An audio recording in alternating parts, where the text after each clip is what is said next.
जय Hind. Welcome to raw IQ। आज हम भूगोल के अध्याय 1 संसाधन और विकास पर एक बहुत ही केंद्रित चर्चा करने वाले हैं। और ये चर्चा खास तौर पर परीक्षा के नजरिए से होगी। हमारे सामने जो नोट्स है हम पूरी तरह से उन्हीं पर टिके रहेंगे। बिल्कुल। हमारा सफर शुरू होगा संसाधन की परिभाषा से, फिर हम उसके अलग अलग वर्गीकरणों को समझेंगे।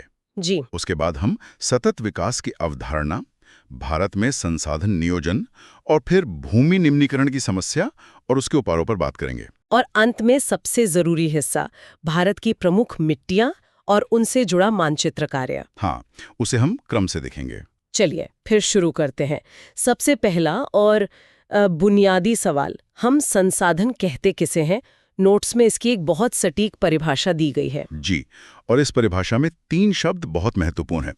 नोट्स कहते हैं हमारे पर्यावरण में उपलब्ध हर वो वस्तु जो हमारी ज़रूरतें पूरी कर सकती है, वो संसाधन है। लेकिन इसकी 3 शर्तें हैं। अच्छा, शर्तें भी हैं? हाँ, पहली, उसे निकालने की हमारे पास टेक्नोलॉजी हो, यानी वो प्रौद्योगिकीय रूप से सुलभ हो। ठीक है। दूसरी, उसे निकालने और इस्तेमाल करने का खर्च हमारी पहुंच में हो, मतलब वो आर्थिक रूप से संभाव्य हो। और तीसरी, समाज उसे अपनाने को तैयार हो, यानी वो सांस्कृतिक रूप से स्वीकार्य हो। अच्छा, तो सिर्फ जमीन के नीचे कुछ मिल जाना ही काफी नहीं है। जब तक ये तीनों शर्तें पूरी ना हो, हम उसे सही मायने में संसाधन नहीं कह सकते। बिल्कुल सही। ये तो बहुत स्पष्ट हो गया। अब इन संसाधनों को अलग अलग श्रेणियों में कैसे बांटा गया है? नोट्स में इन्हें समझने के लिए 4 आधार दिए गए हैं। पहला आधार है उत्पत्ति के आधार पर, यानी वो हमें मिलते कहाँ से हैं। ठीक है। इसमें 2 प्रकार हैं। पहला है जैव संसाधन, यानी बायोटिक रिसोर्सेज। ये वो चीजें हैं जिनमें जीवन है, जैसे हम इंसान, पेड़ पौधे, जानवर, ये सब। हाँ, मनुष्य, वनस्पति जात, प्राणी जात, मत्स्य जीवन, पशुधन, ये सब। और दूसरा है अजैव संसाधन, ए बायोटिक रिसोर्सेज, यानी सारी निर्जीव वस्तुएं जैसे चट्टानें, धातुएं। तो ये हो गया कि संसाधन आते कहाँ से हैं, जीवित चीजों से या निर्जीव चीजों से। पर इससे भी बड़ा सवाल ये है कि क्या ये हमेशा हमारे पास रहेंगे? शायद यहीं पर दूसरा वर्गीकरण आता है ना? आपने बिल्कुल सही पकड़ा। दूसरा आधार है समाप्यता के आधार पर, मतलब on the basis of exhaustibility. कौन से संसाधन इस्तेमाल करने पर खत्म हो सकते हैं और कौन से नहीं। इसमें भी 2 प्रकार होंगे? हाँ, पहले हैं नवीकरणीय योग्य संसाधन, यानी रीन्यूएबल रिसोर्सेज। ये वो संसाधन हैं जिन्हें हम भौतिक, रासायनिक या किसी मशीनरी प्रक्रिया से दोबारा बना सकते हैं, या वो प्राकृतिक रूप से फिर से बन जाते हैं। जैसे सौर ऊर्जा और पवन ऊर्जा। बिल्कुल, सौर तथा पवन ऊर्जा, जल, वन, ये सब। और दूसरे अनवीकरणीय, इनके बारे में हम कहते हैं कि इन्हें बनने में लाखों साल लगते हैं। क्या हम इन्हें सचमुच खत्म कर सकते हैं? हाँ, और यही अनवीकरणीय योग्य संसाधन या नॉन रिन्यूएबल रिसोर्सेज की सबसे बड़ी चुनौती है। खनिज और जीवाश्म ईंधन जैसे कोयला और पेट्रोल, हाँ, ये इसके सबसे अच्छे उदाहरण हैं। ये बनते तो हैं, पर इनके बनने की प्रक्रिया इतनी धीमी है, मतलब लाखों साल लंबी, कि हमारे जीवन काल में ये दोबारा नहीं बन सकते। इसलिए अगर हमने इन्हें तेजी से खत्म कर दिया तो ये हमेशा के लिए खत्म हो जाएंगे। मतलब इनका इस्तेमाल बहुत सोच समझकर करना होगा। चलिए अब तीसरे आधार पर आते हैं, जो है स्वामित्व के आधार पर। इसका मतलब है कि संसाधन का मालिक कौन है। सही। इसके तहत 4 उपश्रेणियां हैं। सबसे पहली और आसान है व्यक्तिगत संसाधन, इंडिविजुअल रिसोर्सेज। ये वो संसाधन है जिन पर किसी एक व्यक्ति का निजी हक होता है, जैसे किसी का अपना घर या खेत या बगीचा। जी। फिर दूसरा है सामुदायिक स्वामित्व वाले संसाधन, कम्युनिटी ओन्ड रिसोर्सेज। ये वो हैं जिनका इस्तेमाल समुदाय के सभी लोग कर सकते हैं, जैसे गांव की चारागाह भूमि या शहर के पब्लिक पार्क। बिल्कुल, शमशान घाट, कब्रिस्तान, ये सब इसी में आते हैं। इसके बाद आते हैं राष्ट्रीय संसाधन, नेशनल रिसोर्सेज। अच्छा। तकनीकी तौर पर तो देश की सीमाओं के अंदर मौजूद हर चीज राष्ट्रीय संसाधन है, चाहे वो खनिज हो, जल संसाधन हो, वन या वन्य जीवन हो। और इसमें समुद्री क्षेत्र भी शामिल है? हाँ, इसमें हमारे समुद्र तट से 12 समुद्री मील तक का महासागरीय क्षेत्र भी शामिल है। ये अंतर्राष्ट्रीय संसाधनों वाला बिंदु बड़ा दिलचस्प है। मतलब समुद्र में एक सीमा के बाद का इलाका किसी एक देश का नहीं है। यही चौथी श्रेणी है अंतर्राष्ट्रीय संसाधन या इंटरनेशनल रिसोर्सेज। किसी भी देश की तटरेखा से 200 समुद्री मील के बाद का जो खुला महासागर है, उस पर किसी एक देश का अधिकार नहीं होता। तो उसे कौन नियंत्रित करता है? इन्हें अंतर्राष्ट्रीय संस्थाएं नियंत्रित करती हैं। अगर किसी देश को इनका उपयोग करना है तो उसे इन संस्थाओं से अनुमति लेनी पड़ती है। समझ गई। तो ये वर्गीकरण हमें संसाधनों पर अधिकार की अलग-अलग परतें दिखाता है। अब आते हैं चौथे और आखिरी वर्गीकरण पर, विकास की स्थिति के आधार पर। ये वर्गीकरण थोड़ा बारीक है पर बहुत महत्वपूर्ण है। इसमें भी 4 श्रेणियां हैं। पहली है संभावित संसाधन, मतलब पोटेंशियल रिसोर्सेस। जैसा नाम से लग रहा है, जिनमें संभावना है। हाँ, ये वो संसाधन हैं जो किसी इलाके में मौजूद तो हैं पर अभी हम उनका इस्तेमाल नहीं कर रहे हैं। जैसे नोट्स में गुजरात और राजस्थान का उदाहरण है, जहां सौर और पवन ऊर्जा की बहुत क्षमता है पर अभी उसका पूरी तरह से विकास नहीं हुआ है। और दूसरी श्रेणी है विकसित संसाधन, डेवलप्ड रिसोर्सेज। ये वो होंगे जिनका हम इस्तेमाल कर रहे हैं। बिल्कुल, विकसित संसाधन वो हैं जिनका सर्वेक्षण हो चुका है, उनकी गुणवत्ता और मात्रा पता है और हम उन्हें इस्तेमाल करने की तकनीक भी विकसित कर चुके हैं। ठीक है। इसके बाद 2 और श्रेणियां हैं, भंडार और संचित कोष। इनमें अक्सर कंफ्यूजन होता है। हाँ, ये एक जरूरी सवाल है। इनमें क्या अंतर है? जी, इसे एक आसान उदाहरण से समझते हैं। भंडार या स्टॉक मतलब पर्यावरण में वो पदार्थ जो हमारी जरूरतें पूरी कर सकते हैं पर हमारे पास उन्हें इस्तेमाल करने के लिए सही टेक्नोलॉजी नहीं है। टेक्नोलॉजी ही नहीं है। हाँ, उपयुक्त प्रौद्योगिकी नहीं है। जैसे पानी जो हाइड्रोजन और ऑक्सीजन से बनता है, ऊर्जा का बहुत बड़ा स्रोत हो सकता है पर हमारे पास उसे इस काम के लिए इस्तेमाल करने की उन्नत तकनीक अभी नहीं है। अच्छा, और संचित कोष? जबकि संचित कोष या रिजर्व्स ये भंडार का ही एक हिस्सा है। हमारे पास इसे इस्तेमाल करने की तकनीक मतलब ज्ञान है, हम उसे कभी भी निकाल सकते हैं पर हमने उसे भविष्य की जरूरतों के लिए बचा कर रखा है। उसका उपयोग अभी तक शुरू नहीं हुआ है। तो ये सिर्फ तकनीक का नहीं बल्कि इरादे का भी फर्क है। बिल्कुल। ये तो बहुत ही अच्छी तरह से समझ आ गया। संसाधनों का इतना विवेकहीन उपयोग और उनके खत्म होने का डर, मुझे लगता है यहीं से सतत विकास की अवधारणा सामने आती है। एकदम सही। सतत पोषणीय विकास या सस्टेनेबल डेवलपमेंट का मतलब ही यही है। ऐसा विकास करो जो पर्यावरण को बिना नुकसान पहुंचाए और आज की जरूरतें पूरी करते समय आने वाली पीढ़ियों की जरूरतों से कोई समझौता ना करें। इसी सोच को दुनिया भर में फैलाने के लिए 1992 में ब्राजील के रियो डी जेनेरियो में पहला अंतर्राष्ट्रीय पृथ्वी शिखर सम्मेलन हुआ था। और वहीं पर एजेंडा 21 को भी अपनाया गया था, है ना? हाँ, उसी शिखर सम्मेलन में दुनिया के नेताओं ने एजेंडा 21 पर हस्ताक्षर किए। ये एक तरह का एक्शन प्लान है जिसका मकसद वैश्विक सहयोग से गरीबी, बीमारी और पर्यावरण के नुकसान से लड़ना और सतत विकास हासिल करना है। अब भारत पर आते हैं।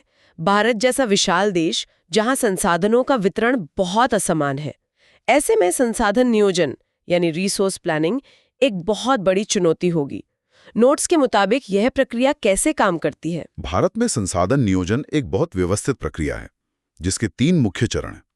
पहला चरण है देश के अलग अलग क्षेत्रों में संसाधनों की पहचान और उनकी सूची बनाना। मतलब पहले पता लगाना कि कहाँ क्या है। हाँ, इसमें सर्वेक्षण करना, मानचित्र बनाना और ये पता लगाना शामिल है कि कहाँ कौन सा संसाधन कितनी मात्रा और किस गुणवत्ता का है। एक बार जब हमने ये पता लगा लिया तो अगला कदम क्या होता है? दूसरा चरण है एक नियोजन संरचना तैयार करना। इसका मतलब है कि सिर्फ संसाधन खोज लेना काफी नहीं है, उसे निकालने के लिए सही टेक्नोलॉजी, कुशल लोग और सही संस्थागत ढांचा भी चाहिए।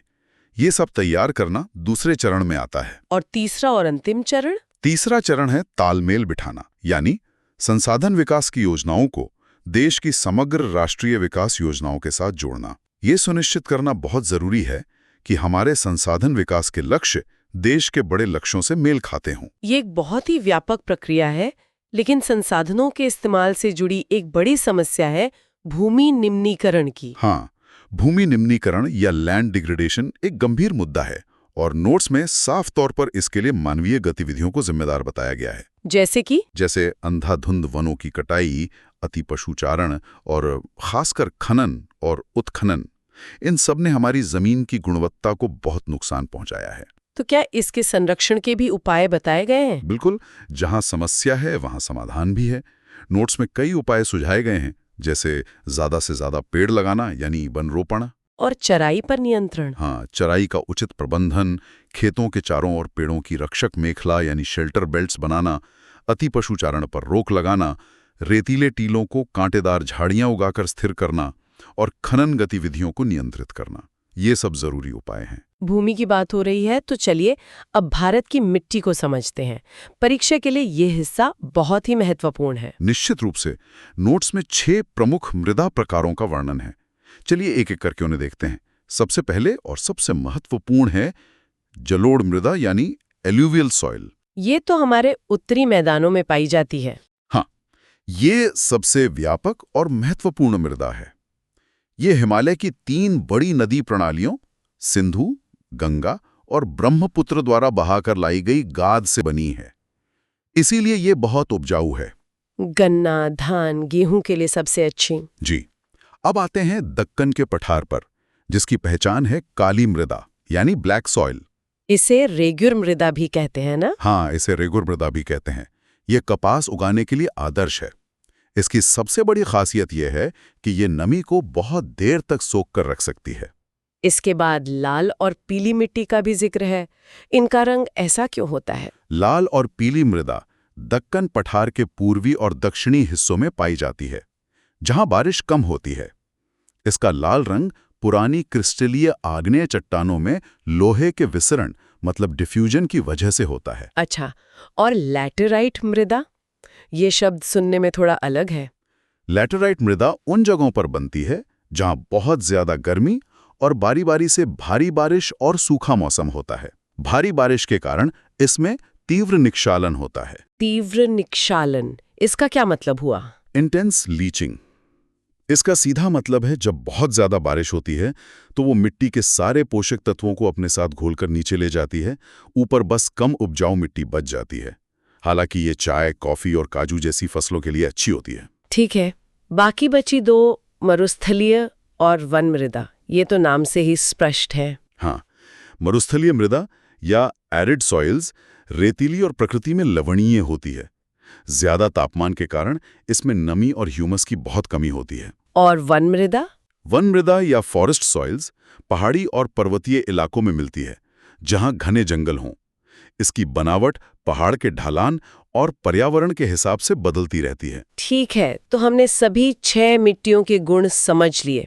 अब आते हैं उस हिस्से पर जहां सबसे ज्यादा अंक मिलते हैं, मानचित्र कार्य। बिल्कुल, चलिए इसे फटाफट देख लेते हैं। जलोढ़ मृदा के लिए पूरा उत्तरी मैदान पंजाब, हरियाणा, यूपी, बिहार, पश्चिम बंगाल और पूर्वी तटीय मैदानों को चिन्हित करना है। और काली मिट्टी के लिए?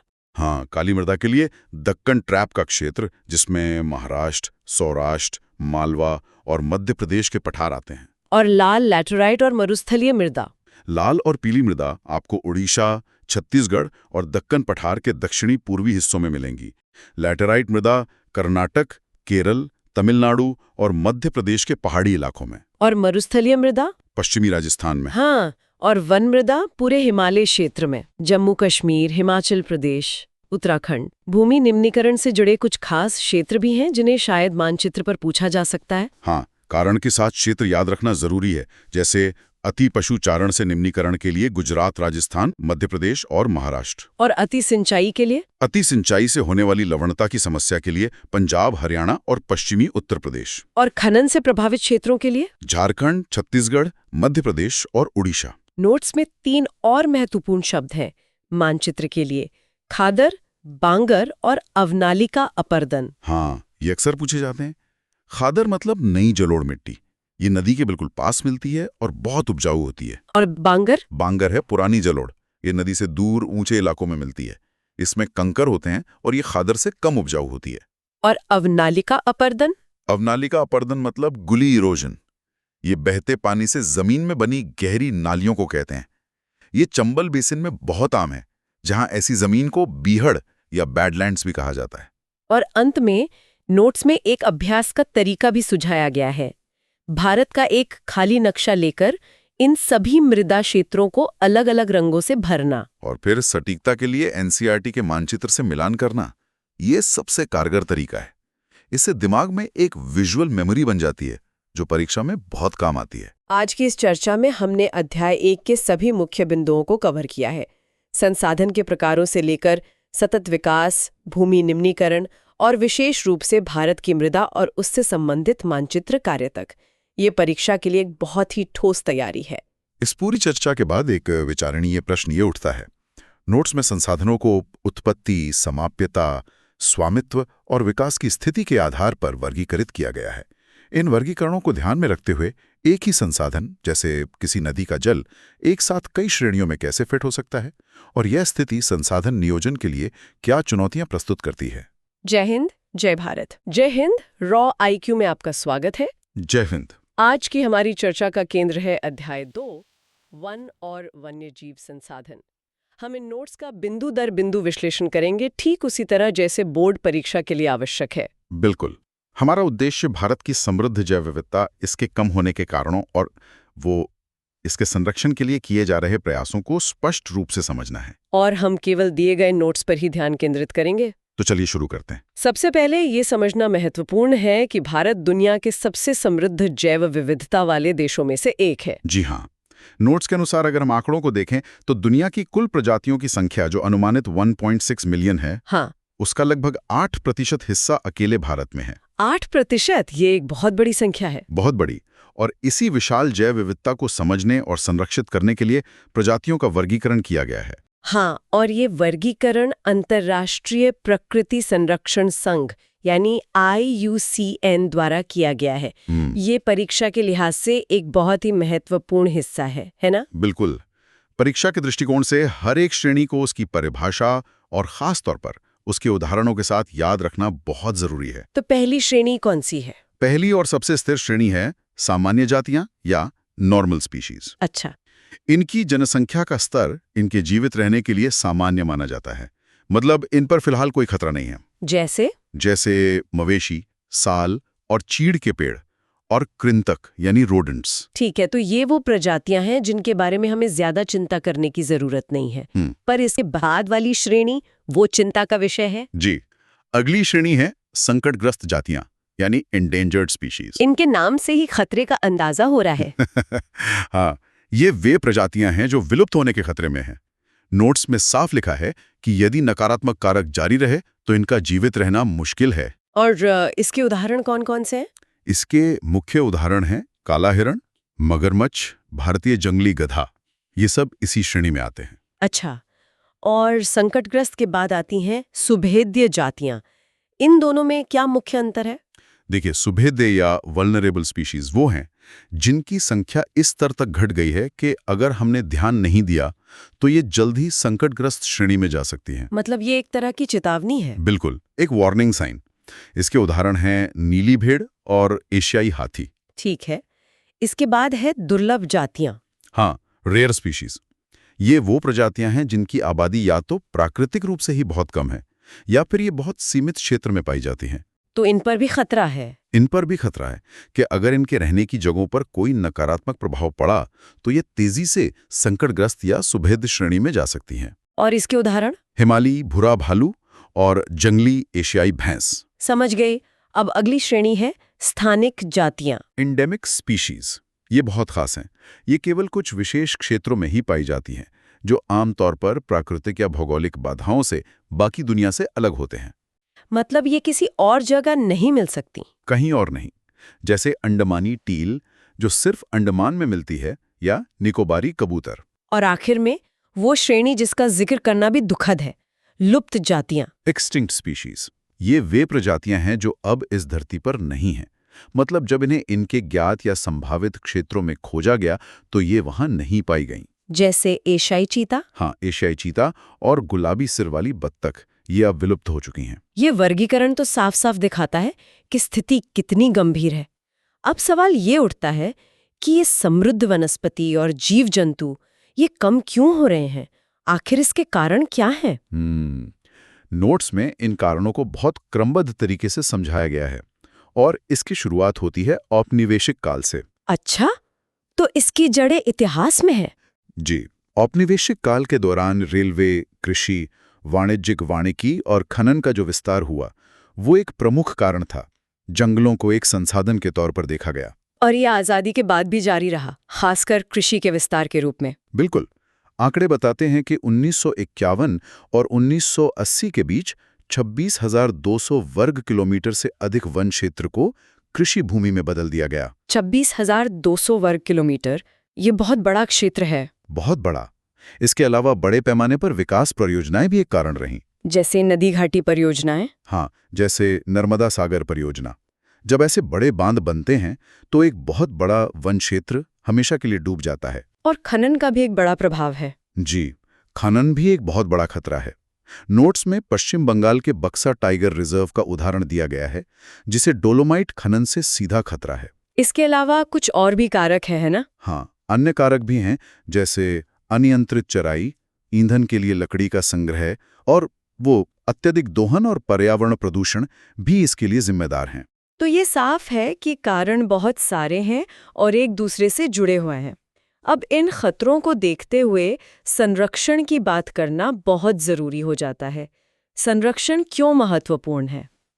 संरक्षण इसलिए महत्वपूर्ण है क्योंकि ये सिर्फ जानवरों या पेड़ों को नहीं बचाता, ये हमारी पारिस्थितिक विविधता और हमारे जीवन समर्थन प्रणालियों यानी जल, वायु और मिट्टी को भी बचाता है।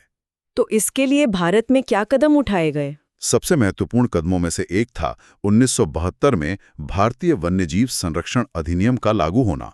1972 का अधिनियम? जी, इसे विशेष रूप से वन्य जीवों के आवासों की सुरक्षा के लिए लागू किया गया था और पहली बार संरक्षित प्रजातियों की एक अखिल भारतीय सूची प्रकाशित की गई और उनके शिकार पर रोक लगाई गई। और इसी के ठीक बाद प्रोजेक्ट टाइगर की शुरुआत हुई। हाँ, 1973 में। उस समय बाघों की आबादी, अवैध शिकार और उनके आवास के सिकुड़ने के कारण बहुत तेजी से घट रही थी। तो प्रोजेक्ट टाइगर ने इसमें एक बहुत बड़ी भूमिका निभाई। एक बहुत बड़ी और सफल भूमिका। और इसी के तहत देश भर में कई बाघ अभयारण्य बनाए गए। नोट्स में कुछ प्रसिद्ध अभयारण्यों के नाम दिए गए हैं जिन्हें याद रखना जरूरी है। हाँ, इसमें शामिल हैं उत्तराखंड का कॉर्बेट राष्ट्रीय उद्यान, पश्चिम बंगाल का सुंदरबन राष्ट्रीय उद्यान, मध्य प्रदेश का बांधवगढ़ राष्ट्रीय उद्यान, राजस्थान में सरिस्का वन्यजीव अभयारण्य, असम में मानस बाघ रिजर्व और केरल में पेरियार बाघ रिजर्व। ये सभी नाम परीक्षा के लिए महत्वपूर्ण हैं। अब संरक्षण के इन प्रयासों के अलावा वनों के प्रबंधन के लिए भी तो एक व्यवस्था होगी। जी, वन विभाग द्वारा प्रबंधित वनों को 3 प्रकारों में वर्गीकृत किया गया है। अच्छा, वो कौन कौन से? पहला है आरक्षित वन या रिजर्व्ड फॉरेस्ट्स। देश के कुल वन भूमि का आधे से अधिक हिस्सा इसी में आता है और इन्हें संरक्षण की दृष्टि से सबसे मूल्यवान माना जाता है। तो यहाँ नियम सबसे ज्यादा सख्त होंगे। बिल्कुल। फिर आते हैं रक्षित वन यानी प्रोटेक्टेड फॉरेस्ट्स। ये कुल वन क्षेत्र का लगभग 1/3 हिस्सा है। इस भूमि को और अधिक शरण से बचाया जाता है। और तीसरा प्रकार? तीसरा है अवर्गीकृत वन या अनक्लास्ड फॉरेस्ट्स। इसमें अन्य सभी प्रकार के वन और बंजर भूमि आती हैं जो सरकार और निजी व्यक्तियों या समुदायों दोनों के हैं। ये उत्तर पूर्वी राज्यों में ज्यादा पाया जाता है ना? जी, खास तौर पर उत्तर पूर्वी राज्यों में ये आम है। तो ये तो हुई सरकारी स्तर पर की गई व्यवस्था, लेकिन मुझे लगता है कि संरक्षण के प्रयासों में स्थानीय समुदायों की भूमिका भी बहुत महत्वपूर्ण है। सबसे महत्वपूर्ण, क्योंकि भारत में जंगल सिर्फ जंगल नहीं है, वे कुछ पारंपरिक समुदायों का घर भी हैं। और हमारे नोट्स में सामुदायिक भागीदारी के कई सफल उदाहरण भी दिए गए हैं। हाँ, और पहला ही उदाहरण बहुत शक्तिशाली है, सरिस्का बाघ रिजर्व का, जहां ग्रामीणों ने खनन के खिलाफ लड़ाई लड़ी थी। हाँ जी, और उन्होंने ये लड़ाई वन्यजीव संरक्षण अधिनियम का हवाला देकर लड़ी और जीती। ये दिखाता है कि जब समुदाय जागरूक हो तो वो कानूनों का इस्तेमाल करके भी अपने जंगलों को बचा सकते हैं। बिल्कुल। और इससे भी एक कदम आगे, अलवर राजस्थान में भैरोदेव डाकव सेंचुरी का उदाहरण है। हाँ, ये तो अद्भुत है। वहां 5 गांवों ने मिलकर 1200 हेक्टेयर जंगल को एक अभयारण्य घोषित कर दिया। उन्होंने खुद नियम बनाए और शिकार पर रोक लगा दी। मतलब ये पूरी तरह से एक सामुदायिक पहल थी? पूरी तरह से। और ऐसी ही सामुदायिक ताकत का एक विश्व प्रसिद्ध उदाहरण है चिपको आंदोलन, हिमालय में। इसने तो संरक्षण को एक नई दिशा दी। इसने न सिर्फ वनों की कटाई का सफलतापूर्वक विरोध किया, बल्कि ये भी दिखाया कि सामुदायिक वनीकरण कितना सफल हो सकता है। इसी तरह का एक और आंदोलन है बीज बचाओ आंदोलन, टिहरी में। इसने ये साबित किया कि सिंथेटिक रसायनों के बिना भी विविध फसल उत्पादन संभव और लाभदायक है। तो जब ये साफ हो गया कि समुदाय संरक्षण में इतनी बड़ी भूमिका निभा सकते हैं, तो सरकार ने भी अपनी नीति में बदलाव किया होगा। जी हाँ, और इसी के परिणाम स्वरूप संयुक्त वन प्रबंधन यानी JFM कार्यक्रम की शुरुआत हुई। तो JFM में क्या होता है? इसमें निम्नलिखित वनों के प्रबंधन और उनके पुनर्स्थापन में स्थानीय समुदायों को सीधे तौर पर शामिल किया जाता है। तो ये एक तरह की साझेदारी है। हाँ, एक साझेदारी। समुदाय जंगल की रक्षा करते हैं और बदले में उन्हें जंगल से मिलने वाले कुछ उत्पादों में हिस्सा मिलता है।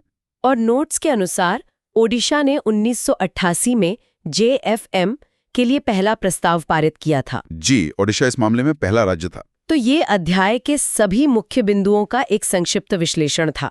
परीक्षा के लिए इन सभी तथ्यों, वर्गीकरणों और उदाहरणों को दोहराना बहुत आवश्यक है। बिल्कुल, हर श्रेणी, हर कारण और हर संरक्षण के प्रयास को उसके उदाहरण के साथ याद रखना अच्छे अंक लाने के लिए जरूरी है। आज की चर्चा से एक बात तो साफ है कि संरक्षण की लड़ाई सिर्फ सरकार या कानूनों से नहीं जीती जा सकती।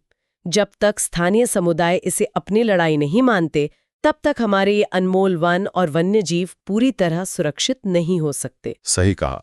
लेकिन एक सवाल मेरे मन में आता है, जैसे जैसे दुनिया आधुनिक हो रही है और गांव शहरों से जुड़ रहे हैं, क्या आने वाली पीढ़ियां भी जंगलों से वही पारंपरिक रिश्ता महसूस कर पाएंगी? शायद इस रिश्ते को बचाए रखना ही संरक्षण की सबसे बड़ी और असली चुनौती है। जय हिंद, जय भारत। जय हिंद। रॉ IQ में आपका स्वागत है।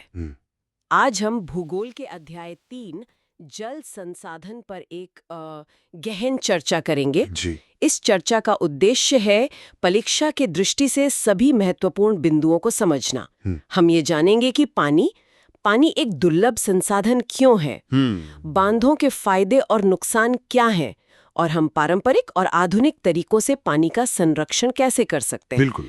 तो चलिए सबसे पहले इसी तथ्य से शुरू करते हैं कि भले ही पृथ्वी का 3/4 हिस्सा पानी से ढका हुआ है, लेकिन फिर भी हम पानी की कमी की बात करते हैं। हाँ, ये एक बहुत बड़ा विरोधाभास लगता है।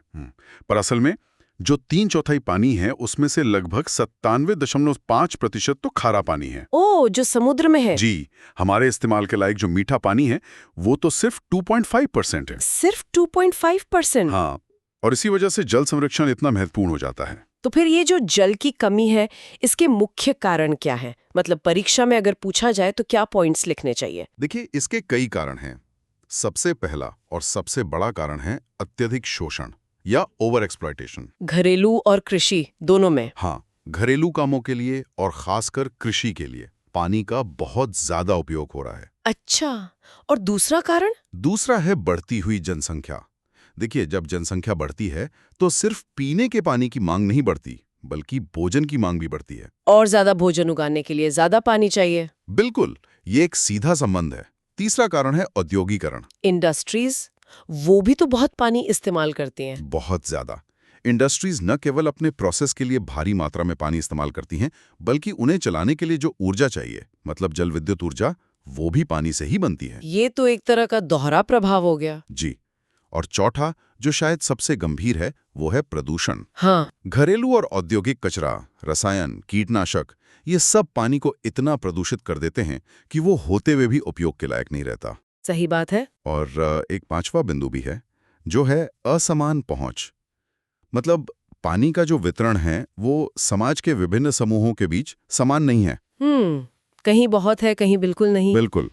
तो इन समस्याओं से निपटने के लिए एक बड़ा कदम उठाया गया था, बहुउद्देश्य नदी परियोजनाएं, यानी बांध। हाँ, बांध। जवाहरलाल नेहरू ने तो इन्हें आधुनिक भारत के मंदिर कहा था। ऐसा क्यों? उन्होंने ऐसा इसलिए कहा क्योंकि ये परियोजनाएं कृषि को औद्योगिकरण के साथ एकीकृत करती थी। एक ही प्रोजेक्ट से कई उद्देश्य पूरे हो रहे थे। तो इसके फायदे क्या क्या है, अगर हमें लिस्ट करना हो? जरूर। परीक्षा के लिए इन लाभों को सूचीबद्ध करना बहुत महत्वपूर्ण है। सबसे पहला, कृषि के लिए सिंचाई प्रदान करना। ठीक है। दूसरा, बिजली उत्पादन यानी जल विद्युत, या जिसे हम हाइडल पावर कहते हैं। राइट। तीसरा, बाढ़ नियंत्रण। और चौथा, अंतर्देशीय नौवहन और मछली प्रजनन को बढ़ावा देना। लेकिन इन फायदों के साथ साथ कुछ गंभीर सामाजिक और पर्यावरणीय नुकसान भी तो जुड़े हैं। सही कहा। और इन नुकसानों को भी समझना उतना ही आवश्यक है जितना फायदों को। तो सबसे बड़ा नुकसान क्या है? सबसे बड़ा नुकसान है पर्यावास का विनाश। जब बांध बनता है तो उसके पीछे एक बहुत बड़ा जलाशय बन जाता है, जिसमें स्थानीय वनस्पतियां और जीव जंतु, मतलब एक पूरा का पूरा इकोसिस्टम जलमग्न हो जाता है। और वहां रहने वाले लोगों का क्या? यही दूसरा और सबसे दर्दनाक पहलू है, विस्थापन। स्थानीय समुदायों का बड़े पैमाने पर विस्थापन होता है और अक्सर उनका उचित पुनर्वास भी नहीं हो पाता। तीसरा है पारिस्थितिकीय प्रभाव। होता यह है कि जलाशय के तल में बहुत ज्यादा अवसादन यानी सेडिमेंट जमा हो जाता है। अच्छा। इससे नदी का जो प्राकृतिक तल है वो चट्टानी हो जाता है और ये जलीय जीवन के लिए एक बहुत खराब आवाज बन जाता है। और एक और समस्या है, राज्यों के बीच संघर्ष। हाँ बिल्कुल, पानी के बंटवारे को लेकर राज्यों के बीच विवाद पैदा होते हैं, जैसे कि कावेरी जल विवाद, ये इसका एक बहुत बड़ा उदाहरण है। तो इन सब नुकसानों को देखते हुए क्या बांधों का कोई विकल्प है? बिल्कुल है, और वो विकल्प है वर्षा जल संचयन, रेन वाटर हार्वेस्टिंग। ये सामाजिक, आर्थिक और पर्यावरण दोनों ही दृष्टि से एक बहुत अच्छा विकल्प है। और भारत में तो इसकी बहुत पुरानी परंपरा रही है। जी, सदियों पुरानी, और हमें इन सभी पारंपरिक तरीकों और उनके क्षेत्रों को याद रखना है। ठीक है, तो एक एक करके देखते हैं। सबसे पहले पश्चिमी हिमालय। पश्चिमी हिमालय में गुल और कुल का उपयोग होता था। ये कृषि के लिए बनाए गए मोड़ चैनल यानी डाइवर्जन चैनल्स हैं। गुल और कुल। और राजस्थान में? राजस्थान में रूफटॉप वर्षा जल संचयन बहुत आम है। वहां पीने के पानी को भूमिगत टैंकों में संग्रहित किया जाता है, जिन्हें टांका कहते हैं। अच्छा, टांका। हाँ। बंगाल के बारे में भी कुछ था, है ना? जी, बंगाल के बाढ़ के मैदानों में खेतों की सिंचाई के लिए बाढ़ के मैदानों में जल वाहिकाएं बनाई जाती थी। ओके। और राजस्थान में टांका के अलावा? राजस्थान में ही खादीन और जोहड़ भी थे। इसमें कृषि क्षेत्रों को ही वर्षा संचित भंडारण संरचनाओं में बदल दिया जाता था। ये तो बहुत ही अनोखा तरीका है ना? और एक सबसे अनोखी प्रणाली है मेघालय की बांस ड्रिप सिंचाई। बांस ड्रिप सिंचाई? हाँ, ये लगभग 200 साल पुरानी प्रणाली है, जिसमें बांस के पाइप का इस्तेमाल करके पानी को एक जगह से दूसरी जगह पहुंचाया जाता है। ये तो कमाल है। चलिए, अब हम कुछ महत्वपूर्ण बांधों पर ध्यान देते हैं, जिन्हें भारत के मानचित्र पर पहचानना जरूरी होता है। हाँ, ये मैप वर्क के लिए बहुत जरूरी है। मैं एक एक करके बांध का नाम, उसका राज्य और संबंधित नदी का नाम बताता हूँ। इसे ध्यान से सुनना होगा। जी। नंबर 1, सलाल परियोजना। ये जम्मू और कश्मीर में चिनाब नदी पर है। सलाल, जम्मू और कश्मीर, चिनाब नदी। दूसरा, भाखड़ा नांगल। ये हिमाचल प्रदेश और पंजाब की सीमा पर है, सतलुज नदी पर। भाखड़ा नांगल सतलुज पर, ठीक है। तीसरा, टिहरी, उत्तराखंड में भागीरथी नदी पर। टिहरी, भागीरथी नदी पर। चौथा, राणा प्रताप सागर।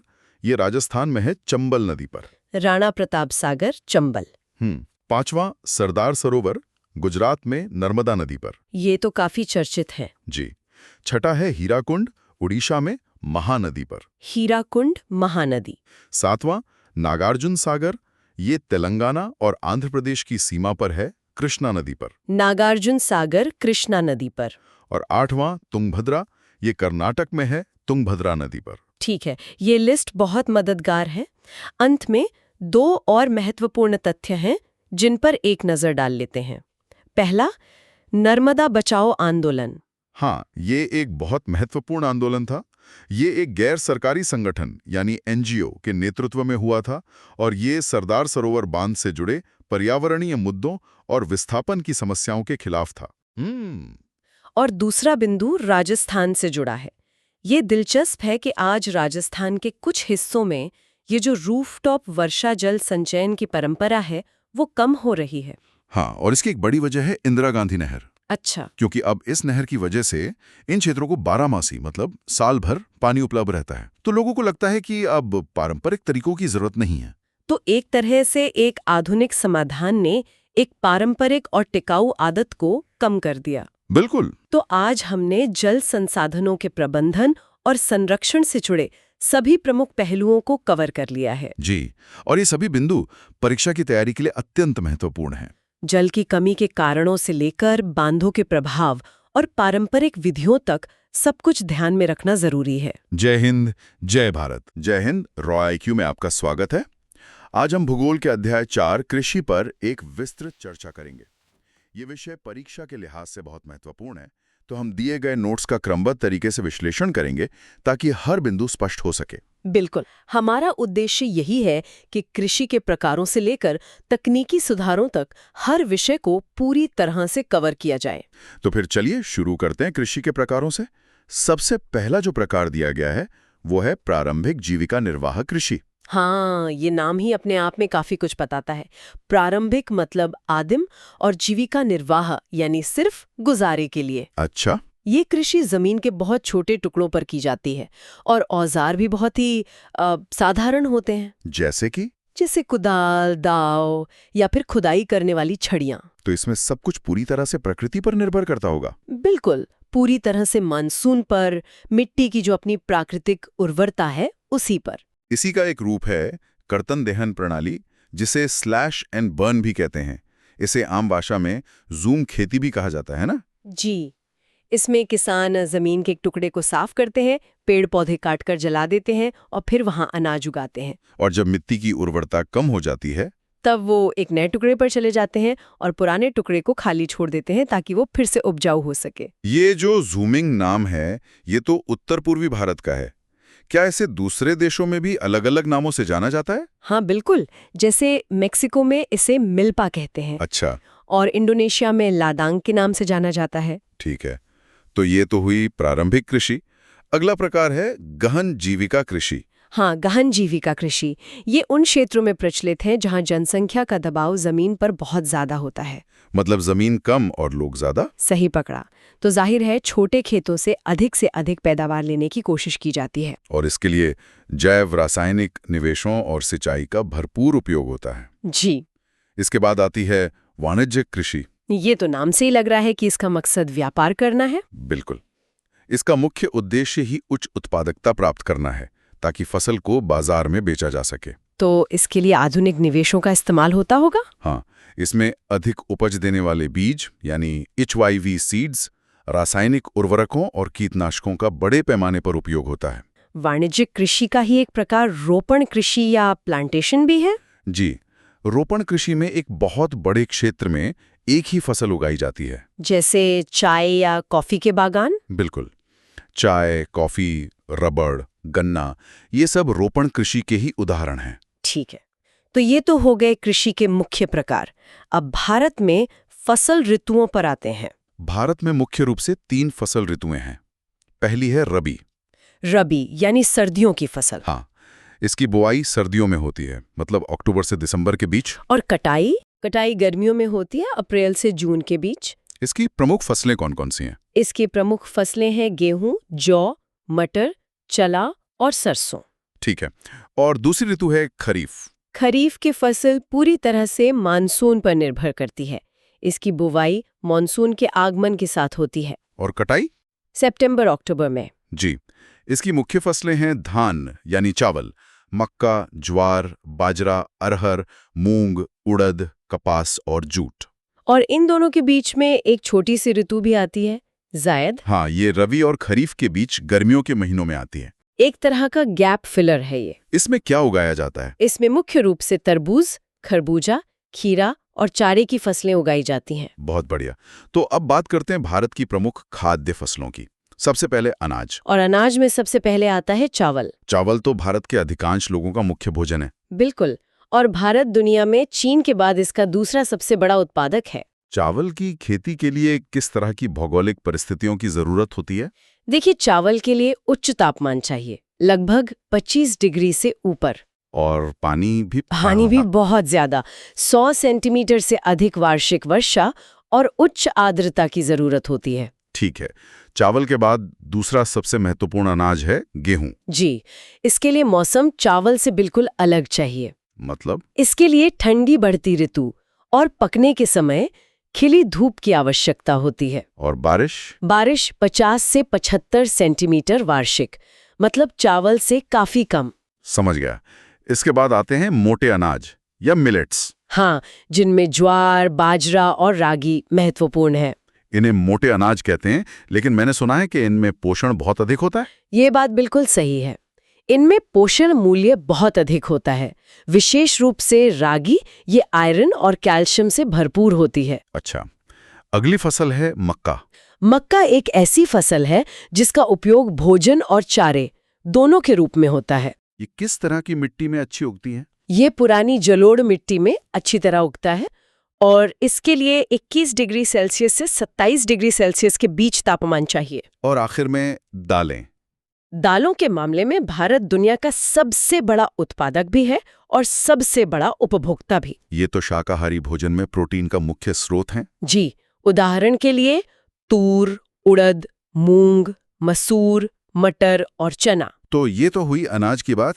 अब उन खाद्य फसलों पर आते हैं जो अनाज नहीं है। इसमें सबसे पहले बात करते हैं गन्ना की। गन्ना, जिससे चीनी और गुड़ बनता है। हाँ, यह एक उष्णकटिबंधीय और उपोष्णकटिबंधीय फसल है। इसे गर्म और आर्द्र जलवायु चाहिए। और उत्पादन में भारत का स्थान? ब्राजील के बाद भारत इसका दूसरा सबसे बड़ा उत्पादक है। अगला है तिलहन यानी ऑयल सीड्स। जी, भारत में कई तरह के तिलहन उगाए जाते हैं, जैसे मूंगफली, सरसों, नारियल, तिल, सोयाबीन, अरंडी के बीज, बिनौला, अलसी और सूरजमुखी। ठीक है। अब पेय फसलों पर आते हैं। चाय, कार्बनिक पदार्थों से भरपूर हो। और कॉफी। भारतीय कॉफी के बारे में तो कहा जाता है कि ये अपनी गुणवत्ता के लिए बहुत प्रसिद्ध है। बिल्कुल।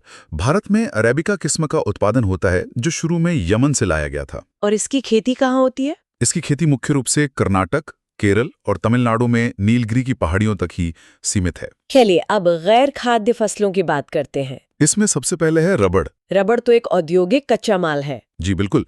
यह एक भूमध्य रेखीय फसल है, लेकिन विशेष परिस्थितियों में इसे उष्णकटिबंधीय और उपोष्णकटिबंधीय क्षेत्रों में भी उगाया जाता है। अगला है कपास। इसका मूल स्थान तो भारत को ही माना जाता है। हाँ, ये दक्कन के पठार की जो काली कपास मिट्टी है, उसके सूखे भागों में अच्छी तरह से उगता है। और इसके लिए मौसम कैसा चाहिए? इसके लिए उच्च तापमान और 210 पाला रहित दिनों की आवश्यकता होती है। खिली धूप बहुत जरूरी है। और आखिर में जूट। जूट, जिसे गोल्डन फाइबर के रूप में जाना जाता है। गोल्डन फाइबर क्यों? इसके सुनहरे रंग और आर्थिक महत्व के कारण। यह बाढ़ के मैदानों में अच्छी जल निकासी वाली उपजाऊ मिट्टी पर अच्छी तरह से बढ़ता है। ठीक है, तो हमने फसलों को समझ लिया।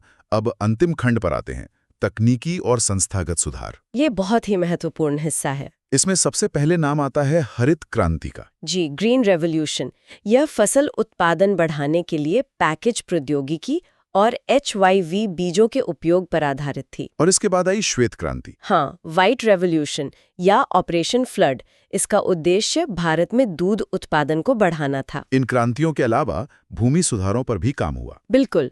इसके तहत चकबंदी यानी जोतों का एकीकरण, सहकारिता और जमींदारी का उन्मूलन, इन बातों को प्राथमिकता दी गई। सरकार ने भी किसानों के लाभ के लिए कुछ योजनाएं शुरू की। जी, जैसे किसान क्रेडिट कार्ड, जिसे KCC कहते हैं, और व्यक्तिगत दुर्घटना बीमा योजना यानी PAIS। ये प्रमुख योजनाएं थीं। और अंत में एक बहुत ही अनोखे आंदोलन का जिक्र है, भूदान ग्रामदान। हाँ, जिसे विनोबा भावे ने शुरू किया था। इसे रक्तहीन क्रांति या ब्लडलेस रिवॉल्यूशन भी कहते हैं। ऐसा क्यों? क्योंकि इसमें भूमिहीन किसानों को बड़े जमींदारों ने अपनी मर्जी से भूमि दान में दी थी। यह नैतिकता और करुणा पर आधारित था, किसी कानून या हिंसा पर नहीं। ये तो वाकई एक अद्भुत पहल थी। निश्चित रूप से। तो इन सभी बिंदुओं को व्यवस्थित रूप से समझना परीक्षा के लिए बहुत महत्वपूर्ण है। हाँ, विशेष रूप से विभिन्न फसलों के लिए जो आवश्यक भौगोलिक परिस्थितियां हैं और सुधारों के मुख्य उद्देश्य, इन पर ध्यान देना बहुत आवश्यक है। और हर श्रेणी के अंतर्गत जो उदाहरण दिए गए हैं, उन्हें याद रखने से उत्तर और भी सटीक हो जाते हैं। जय हिंद, जय भारत। जय हिंद।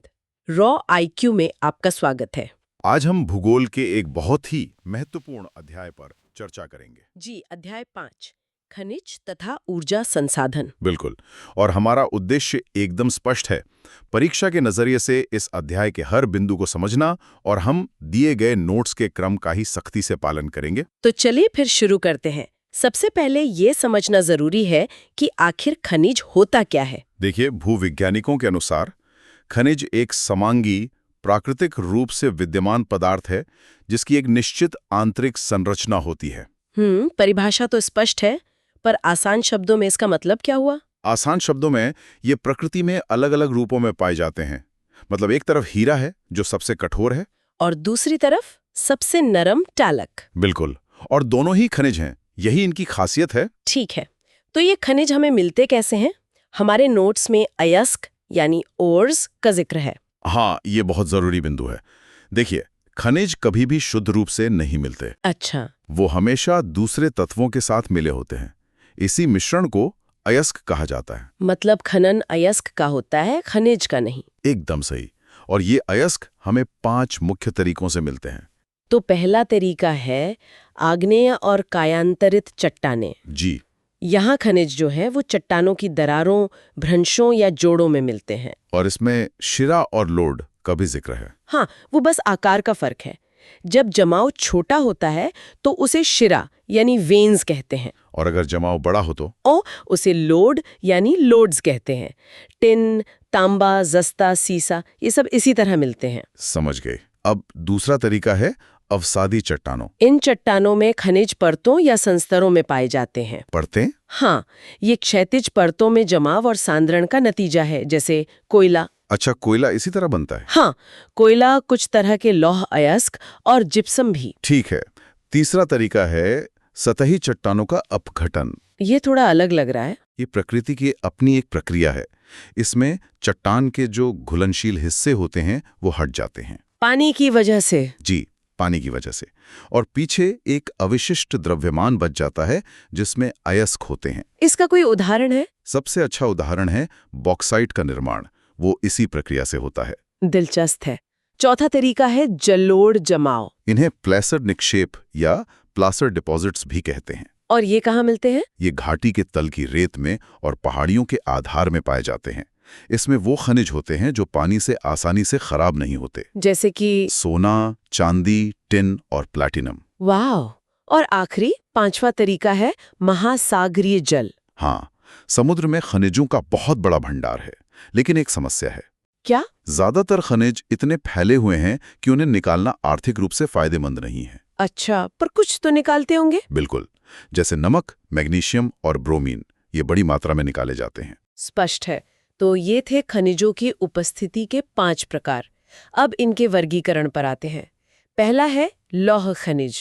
जैसा नाम से ही पता चल रहा है, ये वो खनिज हैं जिनमें लोहे का अंश होता है। और इसमें सबसे पहले है लौह अयस्क, जिसे औद्योगिक विकास की रीढ़ भी कहा जाता है। बिल्कुल। इसके 2 मुख्य प्रकार हैं। पहला है मैग्नेटाइट। मैग्नेटाइट की क्या खासियत है? ये सबसे अच्छी क्वालिटी का अयस्क है जिसमें 70% तक लोहा होता है और इसमें बेहतरीन चुंबकीय गुण भी होते हैं। और दूसरा प्रकार? दूसरा है हेमेटाइट। ये सबसे महत्वपूर्ण औद्योगिक लौह अयस्क है। और इसमें लौह अंश कितना होता है? इसमें लगभग 50 से 60% तक लोहा होता है। ठीक है। भारत में इसकी कुछ प्रमुख पेटियां भी हैं। हाँ, नोट्स के हिसाब से 4 प्रमुख पेटियां हैं। पहली है ओडिशा झारखंड पेटी, दूसरी दुर्ग बस्तर चंद्रपुर पेटी, फिर बेल्लारी चित्रदुर्ग चिकमगलुरु तुमकुर पेटी, और चौथी महाराष्ट्र गोवा पेटी। जी। लौह खनिजों में दूसरा नाम है मैंगनीज का। इसका क्या उपयोग है? इसका मुख्य उपयोग तो इस्पात और फेरोमैग्नीज मिश्र धातु बनाने में होता है। और इसके अलावा? इसके अलावा इसका उपयोग ब्लीचिंग पाउडर, कीटनाशकों और पेंट बनाने में भी होता है। बहुत बढ़िया। अब आते हैं अलौह खनिजों पर, जिनमें लोहा नहीं होता। पहला है तांबा। हाँ, तांबा। ये आघातवर्ध्य होता है, तन्य होता है और बिजली का बहुत अच्छा सुचालक है। इसीलिए इसका उपयोग बिजली के केबलों और इलेक्ट्रॉनिक्स में होता है। बिल्कुल। लेकिन भारत में इसके भंडार और उत्पादन दोनों की ही काफी कमी है। और इसकी प्रमुख खदानें कहाँ हैं? मध्य प्रदेश में बालाघाट और राजस्थान में खेतरी। ठीक है। अगला है बॉक्साइट। बॉक्साइट से ही एल्यूमिनियम मिलता है। अच्छा। ये एल्यूमिनियम सिलिकेट से भरपूर चट्टानों के अपघटन से बनता है। इसकी खासियत है कि इसमें लोहे जैसी मजबूती होती है, पर ये बहुत हल्का भी होता है। और इसका सबसे बड़ा उत्पादक? ओडिशा। हाँ? ये प्लेटों या पत्तियों की एक श्रृंखला से बना होता है। मतलब परतों में मिलता है। जी बिल्कुल। ये कई रंगों का हो सकता है, स्पष्ट, काला, हरा, लाल, पीला या भूरा। और इसका सबसे जरूरी गुण क्या है? इसकी परावैद्युत शक्ति और कम बिजली हानि कारक। इसी वजह से ये इलेक्ट्रॉनिक्स और विद्युत उद्योगों के लिए अपरिहार्य है। ठीक है।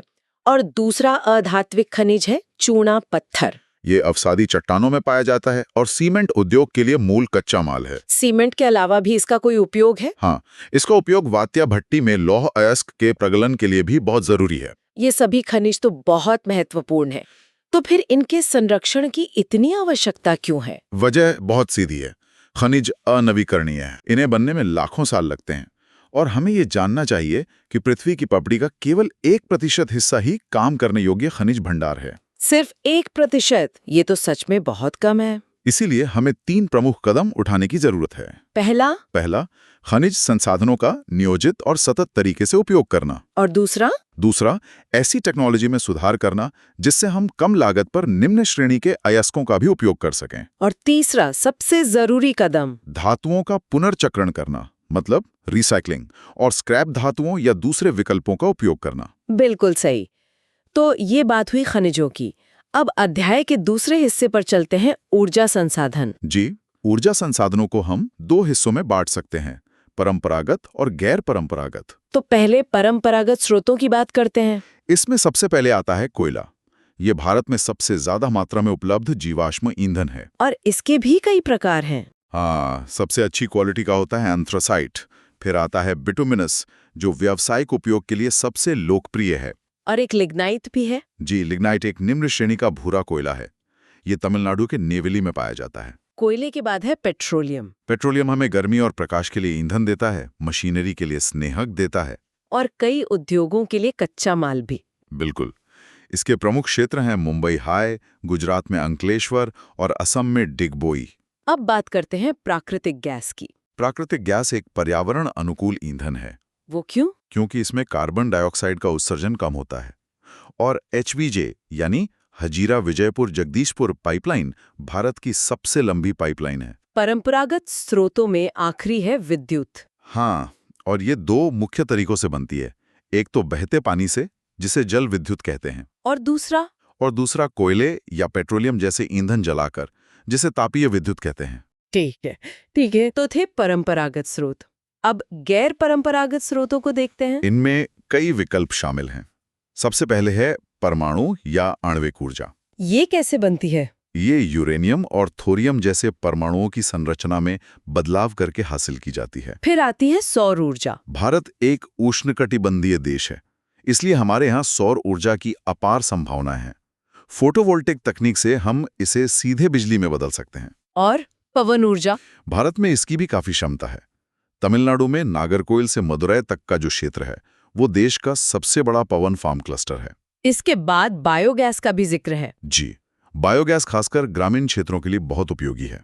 झाड़ियों, कृषि अपशिष्ट और पशु अपशिष्ट से इसे बनाया जाता है। अच्छा, और ज्वारीय ऊर्जा के बारे में क्या? इसमें समुद्री ज्वार का उपयोग बिजली पैदा करने के लिए किया जा सकता है, जैसे खंबात की खाड़ी और कच्छ की खाड़ी में इसकी संभावना है। और एक आखिरी स्रोत है भूतापीय ऊर्जा। इसमें पृथ्वी के अंदर की गर्मी का उपयोग करके बिजली का उत्पादन होता है। इसके संयंत्र कहाँ हैं भारत में? हिमाचल प्रदेश की पार्वती घाटी और लद्दाख की पूगा घाटी में। ये पूरी चर्चा बहुत ही विस्तृत रही। अंत में परीक्षा के लिए कुछ महत्वपूर्ण मानचित्र स्थानों का भी जिक्र है। हाँ, इनका अभ्यास बहुत जरूरी है, जैसे लौह अयस्क खदानों में मयूरभंज, दुर्ग, बेलाडीला, बेल्लारी और कुद्रेमुख। कोयला खदानों में रानीगंज, झरिया, बोकारो और नेवेली। और तेल क्षेत्र डिगबोई, नहरकटिया, मुंबई हाई, बसीन और अंकलेश्वर। तापीय ऊर्जा संयंत्रों में नामरूप, सिंगरौली, रामागुंडम। और परमाणु ऊर्जा संयंत्रों में नरोरा, काकरापार, तारापुर और कल्पक्कम। इन सबको नक्शे पर पहचानना बहुत जरूरी है। तो आज हमने अध्याय 5 के सभी महत्वपूर्ण बिंदुओं को क्रम से समझा, खनिजों की परिभाषा और प्रकार से लेकर ऊर्जा के पारंपरिक और गैर पारंपरिक स्रोतों तक। हाँ, हमने देखा कि कैसे ये संसाधन हमारे देश के विकास के लिए जरूरी हैं और साथ ही उनका संरक्षण भी कितना आवश्यक है। बिल्कुल। और इसी के साथ हम अपने श्रोताओं के लिए एक सवाल छोड़कर जा रहे हैं। जाते जाते इस प्रश्न पर विचार करें, ऊर्जा के गैर परंपरागत स्रोतों का विकास भारत के आर्थिक और पर्यावरणीय भविष्य को किस प्रकार आकार दे सकता है, विशेष रूप से जब हम खनिजों के संरक्षण की तत्काल आवश्यकता को ध्यान में रखते हैं। जय हिंद, जय भारत। जय हिंद। रॉ IQ में आपका स्वागत है। आज हम विनिर्माण उद्योगों यानी मैन्युफैक्चरिंग इंडस्ट्रीज पर एक गहरी नजर डालेंगे। अक्सर कहा जाता है कि ये किसी भी देश के विकास की रीढ़ हैं। तो आज हम इसी बात को समझेंगे बिल्कुल परीक्षा के नजरिए से। बिल्कुल। और शुरुआत हम करेंगे द्वितीय क्षेत्र यानी सेकेंडरी सेक्टर से। ये वो जगह है जहां कच्चे माल को प्रोसेस करके उसे एक ज्यादा मूल्यवान उत्पाद में बदला जाता है। तो इस चर्चा का लक्ष्य यही रहेगा कि विनिर्माण का महत्व, ये कहाँ लगाए जाते हैं और इनके प्रकार, इन सब को हम स्पष्ट रूप से समझें। जी, और साथ ही हम कुछ प्रमुख उद्योगों और उनके पर्यावरणीय प्रभावों पर भी बात करेंगे। बहुत बढ़िया। तो सबसे पहले यही सवाल कि इन उद्योगों को आर्थिक विकास की रीढ़ आखिर क्यों माना जाता है? देखिए, इसके महत्व को समझने के लिए हम इसे 4 मुख्य बिंदुओं में बांट सकते हैं। ठीक है। पहला, किसी भी देश की आर्थिक शक्ति का जो पैमाना है वो उसके विनिर्माण उद्योगों के विकास से ही मापा जाता है।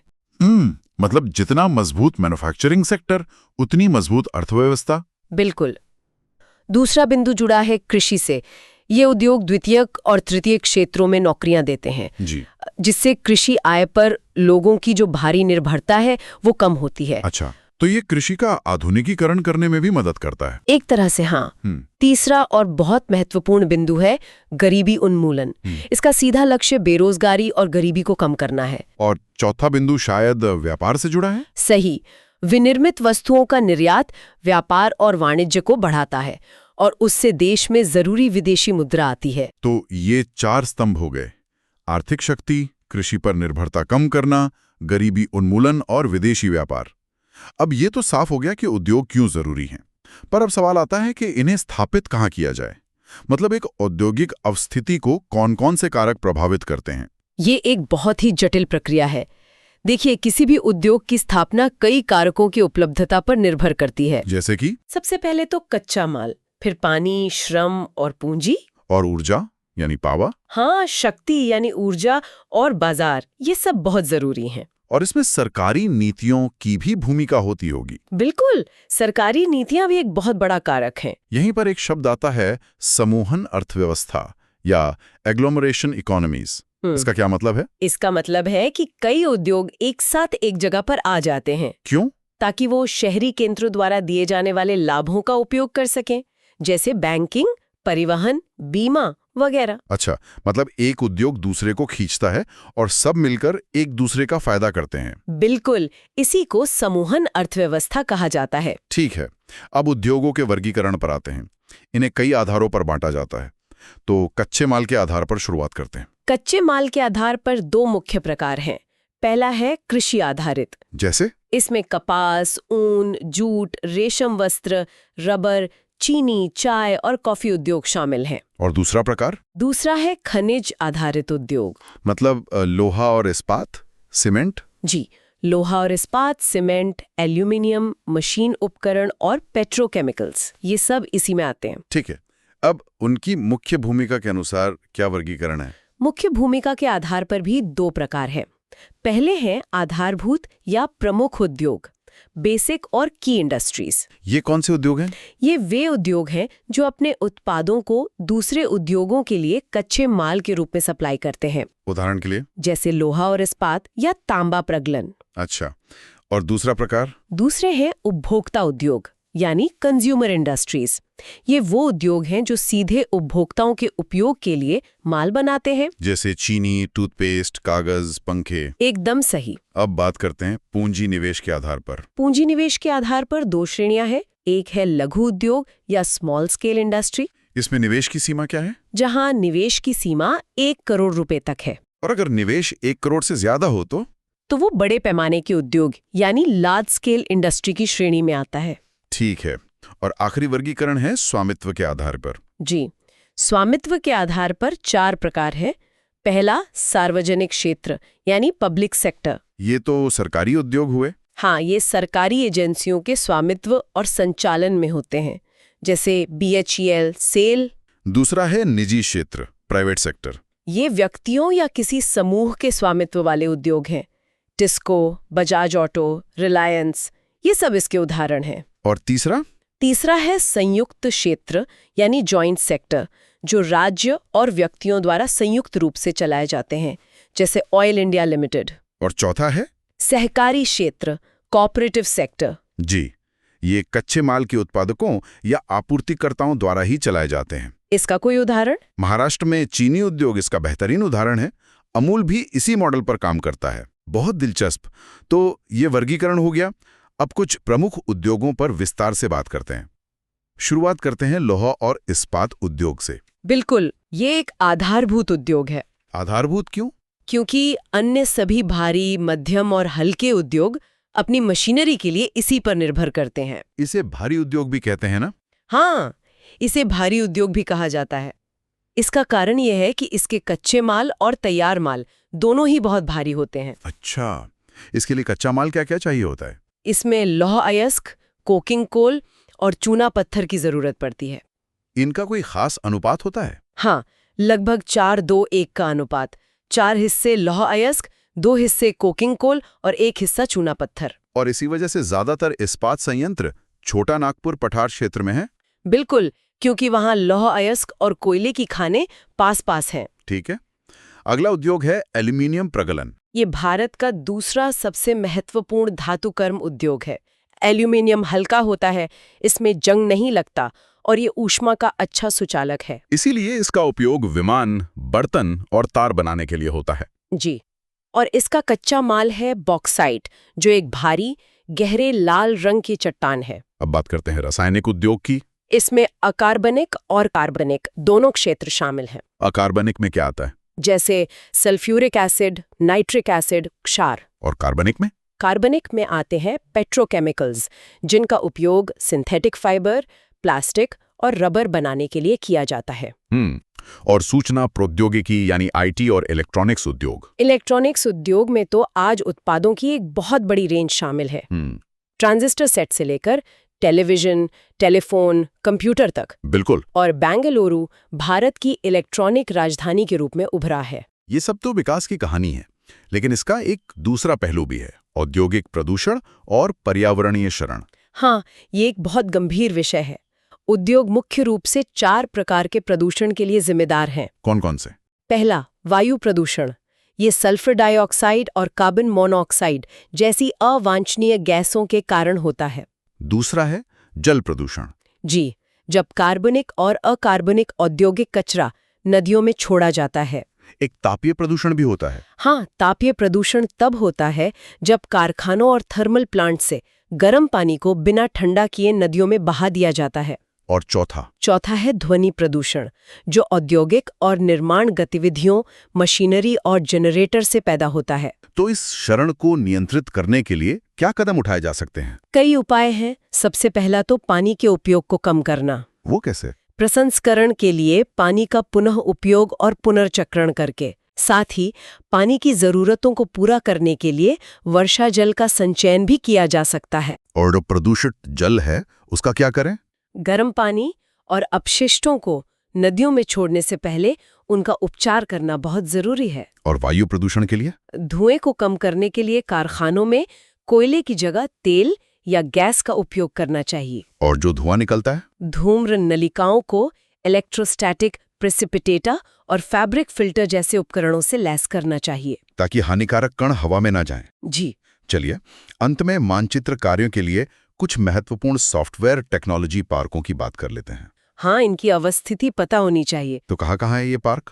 उत्तर प्रदेश में नोएडा, गुजरात में गांधीनगर, महाराष्ट्र में मुंबई और पुणे, तेलंगाना में हैदराबाद, और दक्षिण में कर्नाटक में बेंगलुरु, तमिलनाडु में चेन्नई और केरल में तिरुवनंतपुरम। ठीक है, तो आज हमने विनिर्माण उद्योगों के महत्व से लेकर उनके पर्यावरणीय प्रभाव और नियंत्रण के उपायों तक लगभग हर पहलू पर चर्चा की। हाँ, एक विस्तृत चर्चा हुई है। तो श्रोताओं के लिए एक विचार छोड़ जाते हैं।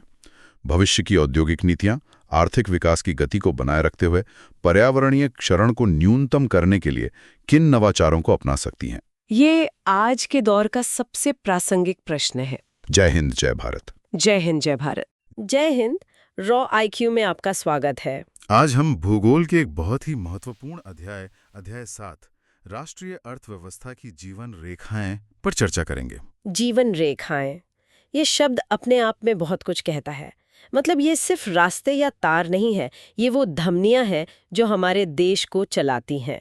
तो चलिए शुरू करते हैं। बिल्कुल, ये उत्पादन को उपभोग से जोड़ती हैं। तो सबसे पहले बात करते हैं परिवहन की। इसे हम 3 हिस्सों में बांट सकते हैं: स्थल, जल और वायु। ठीक है, तो स्थल परिवहन से शुरू करते हैं और उसमें भी सबसे पहले सड़कें। हाँ, सड़क मार्ग। देखिए, भारत में दुनिया के सबसे बड़े सड़क नेटवर्कों में से एक है और कई मामलों में इसे रेल मार्गों से भी बेहतर माना जाता है। बेहतर किस तरह से? एक तो इन्हें बनाने की लागत कम होती है, दूसरा ये पहाड़ों जैसे उबड़-खाबड़ इलाकों में भी बनाई जा सकती हैं, और सबसे जरूरी बात, ये घर-घर तक सेवा देती हैं, मतलब डोर टू डोर कनेक्टिविटी। सही बात है। ट्रेन आपको स्टेशन तक छोड़ेगी, पर घर तक तो सड़क से ही आना पड़ेगा। बिल्कुल। इसी महत्व को देखते हुए भारत में सड़कों को अलग-अलग वर्गों में बांटा गया है। अच्छा, तो ये वर्गीकरण क्या है? सबसे पहले आता है स्वर्णिम चतुर्भुज महाराजमार्ग। ये तो बहुत बड़ा प्रोजेक्ट है। ये कौन-कौन से शहरों को जोड़ता है? ये 6 लेन का सुपर हाईवे है जो दिल्ली, कोलकाता, चेन्नई और मुंबई को जोड़ता है। इसका मेन मकसद ही यही है कि इन बड़े शहरों के बीच समय और दूरी को कम किया जा सके। ठीक है, और इसके बाद? इसके बाद आते हैं राष्ट्रीय राजमार्ग। ये देश के दूर दराज के हिस्सों को जोड़ते हैं। और इनकी देखरेख कौन करता है? इनका रखरखाव केंद्रीय लोक निर्माण विभाग यानी CPWD के हाथ में होता है। समझ गई, मतलब केंद्र के बाद फिर राज्य का नंबर आता होगा। एकदम सही। फिर आते हैं राज्य राजमार्ग, जो राज्य की राजधानी को अलग अलग जिला मुख्यालयों से जोड़ते हैं, और इनका रखरखाव, जैसा कि नाम से ही जाहिर है, राज्य लोक निर्माण विभाग SPWD करता है। और फिर जिलों के अंदर भी तो सड़कें होंगी? हाँ, उन्हें जिला सड़कें कहते हैं। ये जिला मुख्यालयों को जिले के दूसरे हिस्सों से जोड़ती हैं। एक और तरह की सड़कों का मैंने सुना है, सीमांत सड़कें। वो क्या है? हाँ, वो बहुत खास हैं। इनका निर्माण और रखरखाव सीमा सड़क संगठन मतलब BRO करता है। BRO? जी, ये संगठन देश के सीमावर्ती मतलब बॉर्डर इलाकों में सड़कें बनाता है। ये बहुत मुश्किल काम होता है। अच्छा, तो ये तो हो गई सड़कों की बात। अब आते हैं स्थल परिवहन के दूसरे बड़े माध्यम पर, रेल। भारतीय रेल ये माल ढुलाई और यात्रियों दोनों के लिए परिवहन का मुख्य साधन है। व्यापार हो, तीर्थ यात्रा हो या बस घूमना हो, रेलवे के बिना कल्पना करना मुश्किल है। हाँ, ये तो है। नेटवर्क भी तो बहुत बड़ा है इसका। बहुत बड़ा। इतने बड़े नेटवर्क को संभालने के लिए भारतीय रेलवे को अब 16 जोनों में बांटा गया है। पर इतने बड़े सिस्टम में कुछ चुनौतियां भी तो होंगी? बिल्कुल है, कई चुनौतियां हैं। जैसे कुछ पहाड़ी इलाकों में कोंकण रेलवे का उदाहरण ले तो वहां पटरियों के धंसने का खतरा रहता है। और रेलवे की संपत्ति की चोरी और उसे नुकसान पहुंचाना भी एक बड़ी समस्या है। और एक बहुत आम बात है, लोगों का बिना टिकट यात्रा करना, जिससे रेलवे को काफी आर्थिक नुकसान होता है। तो ये तो हुई रेल की बात। स्थल परिवहन में एक और माध्यम है, पाइपलाइन। वो हमें दिखाई तो नहीं देती। हाँ, ये एक तरह का अदृश्य नेटवर्क है। इसका इस्तेमाल पानी, कच्चा तेल, पेट्रोलियम उत्पाद और प्राकृतिक गैस के ट्रांसपोर्ट के लिए होता है। इसका सबसे बड़ा फायदा क्या है? देखिए, इसे बिछाने की शुरुआती लागत तो बहुत ज्यादा है, पर एक बार ये काम हो गया तो इसे चलाने का खर्च बहुत कम है। और इसमें ट्रांसशिपमेंट मतलब एक जगह से उतारकर दूसरी जगह लादने का झंझट नहीं होता, तो सामान का नुकसान या देरी भी नहीं होती। भारत में कोई महत्वपूर्ण पाइपलाइन नेटवर्क है? जी, HBJ पाइपलाइन बहुत मशहूर है। ये गुजरात में हजीरा से शुरू होती है, फिर मध्य प्रदेश के विजयपुर से होते हुए उत्तर प्रदेश में जगदीशपुर तक जाती है। अच्छा, तो स्थल परिवहन के बाद अब जलमार्ग की बात करते हैं। हाँ, जलमार्ग ये परिवहन का सबसे सस्ता साधन है। सबसे सस्ता? जी, खासकर जब बहुत भारी और बड़ा सामान भेजना हो तब ये सबसे उपयुक्त है। भारत के अंदर नदियों में भी तो जलमार्ग हैं। हाँ हैं, जैसे राष्ट्रीय जलमार्ग संख्या 1 जो इलाहाबाद और हल्दिया के बीच गंगा नदी पर है। और समुद्री रास्तों की बात करें तो? भारत की तटरेखा बहुत लंबी है, लगभग 7516.6 किलोमीटर, और इस पर 12 प्रमुख पत्तन यानी मेजर पोर्ट्स हैं। परीक्षा के लिहाज से कुछ प्रमुख पत्तनों के नाम बताएंगे? जरूर। एक है कांडला, गुजरात में। ये आजादी के बाद विकसित पहला पत्तन था।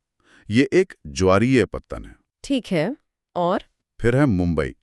ये भारत का सबसे बड़ा पत्तन है और इसका बंदरगाह प्राकृतिक है। मैंने गोवा के मार्मागांव पत्तन के बारे में भी सुना है। हाँ, मार्मागांव। ये मुख्य रूप से लौह अयस्क के निर्यात के लिए जाना जाता है। और? दक्षिण में चेन्नई एक महत्वपूर्ण पत्तन है। ये भारत के सबसे पुराने कृत्रिम पत्तनों में से एक है। ठीक है, तो स्थल हो गया, जल हो गया, अब बचा वायुमार्ग। वायुमार्ग ये परिवहन का सबसे तेज, सबसे आरामदायक और प्रतिष्ठित साधन है। इसकी सबसे बड़ी खासियत क्या है? इसकी सबसे बड़ी खासियत है इसकी पहुंच। ये ऊंचे पहाड़ों और सुनसान रेगिस्तानों जैसे मुश्किल इलाकों को भी आसानी से कवर कर सकता है, जहां सड़क या रेल नहीं पहुंच सकती। इसमें कौन सी प्रमुख कंपनियां हैं? देखिए, एयर इंडिया है, जो घरेलू और अंतर्राष्ट्रीय दोनों तरह की सेवाएं देती है। और एक हेलीकॉप्टर सेवा भी है शायद। जी, पवन हंस हेलीकॉप्टर्स लिमिटेड। ये खासतौर पर उन जगहों पर सेवाएं देता है जहां पहुंचना बहुत मुश्किल हो, जैसे समुद्र में तेल निकालने वाले प्लेटफॉर्म या उत्तर पूर्व के दुर्गम इलाके। तो ये तो हो गई परिवहन की बात। अब आते हैं दूसरे हिस्से पर, यानी संचार। बिल्कुल। परिवहन के इस पूरे नेटवर्क को जो चीज आपस में जोड़ती है वो है संचार। इसे हम दो मुख्य प्रकारों में बांट सकते हैं। कौन कौन से? एक है व्यक्तिगत संचार, जैसे पत्र, ईमेल, टेलीफोन, और दूसरा है जनसंचार। जनसंचार मतलब मास कम्युनिकेशन। हाँ, जैसे रेडियो, टेलीविजन, अखबार, पत्रिकाएं और फिल्में। ये सिर्फ मनोरंजन ही नहीं करते, बल्कि लोगों में जागरूकता भी पैदा करते हैं। और इसी से जुड़ा एक बहुत बड़ा कार्यक्रम है डिजिटल इंडिया। सही कहा आपने। डिजिटल इंडिया एक बहुत बड़ा कार्यक्रम है जिसका लक्ष्य भारत को एक ज्ञान आधारित समाज में बदलना है। ठीक है, तो जब परिवहन और संचार दोनों मजबूत होते हैं तब अंतर्राष्ट्रीय व्यापार को बढ़ावा मिलता है। बिल्कुल। दो या दो से ज्यादा देशों के बीच होने वाले व्यापार को ही अंतर्राष्ट्रीय व्यापार कहते हैं। इसमें एक शब्द आता है व्यापार संतुलन। इसका क्या मतलब है? ये किसी देश के निर्यात और आयात के बीच का अंतर है। बहुत सीधी सी बात है। मतलब? देखिए, अगर निर्यात का मूल्य आयात के मूल्य से ज्यादा है तो इसे अनुकूल व्यापार संतुलन कहते हैं। ये देश के लिए अच्छा है। और अगर उल्टा हो तो? अगर आयात का मूल्य निर्यात से ज्यादा हो जाए तो इसे प्रतिकूल व्यापार संतुलन कहते हैं। समझ गए। अब एक और दिलचस्प विषय पर आते हैं, पर्यटन। क्या इसे भी एक व्यापार माना जाता है? हाँ बिल्कुल। पर्यटन अब भारत में एक बहुत बड़ा उद्योग बन चुका है और पिछले कुछ सालों में इसमें काफी बढ़ोतरी हुई है। इसके फायदे क्या हैं अर्थव्यवस्था के लिए? कई फायदे हैं। एक तो ये राष्ट्रीय एकता को बढ़ावा देता है, दूसरा ये स्थानीय हस्तशिल्प को बहुत सहारा देता है, और सबसे बड़ी बात, इससे विदेशी मुद्रा की कमाई होती है। और रोजगार? रोजगार का तो ये बहुत बड़ा स्रोत है। 15 मिलियन से भी ज्यादा लोग सीधे तौर पर पर्यटन उद्योग से जुड़े हुए हैं। वाह! तो ये सभी जीवन रेखाएं एक दूसरे से कितनी गहराई से जुड़ी हुई हैं। बिल्कुल। चलिए, अब अंत में परीक्षा की तैयारी कर रहे छात्रों के लिए कुछ महत्वपूर्ण हवाई अड्डों को नक्शे के हिसाब से देख लेते हैं। हाँ, ये बहुत जरूरी है। मानचित्र से जुड़े सवाल आते हैं। तो पहला, अमृतसर। अमृतसर में है राजा सांसी, जिसे अब श्री गुरु रामदास जी अंतर्राष्ट्रीय हवाई अड्डा कहते हैं। ठीक है। दूसरा, दिल्ली। दिल्ली में इंदिरा गांधी अंतर्राष्ट्रीय हवाई अड्डा। तीसरा, मुंबई। मुंबई में छत्रपति शिवाजी अंतर्राष्ट्रीय हवाई अड्डा। चौथा, चेन्नई। चेन्नई में है मीनाम्बकम। पांचवा, कोलकाता। कोलकाता में नेताजी सुभाष चंद्र बोस अंतर्राष्ट्रीय हवाई अड्डा। और आखिरी, छठा, हैदराबाद। हैदराबाद में है राजीव गांधी अंतर्राष्ट्रीय हवाई अड्डा। इन 6 को नक्शे पर अच्छे से याद कर लेना चाहिए। तो इस अध्याय के सभी मुख्य बिंदु यहाँ समाप्त होते हैं। हाँ, इन सभी तथ्यों और वर्गीकरणों को परीक्षा के लिए अच्छी तरह से याद रखना बहुत जरूरी है। जय हिंद, जय भारत।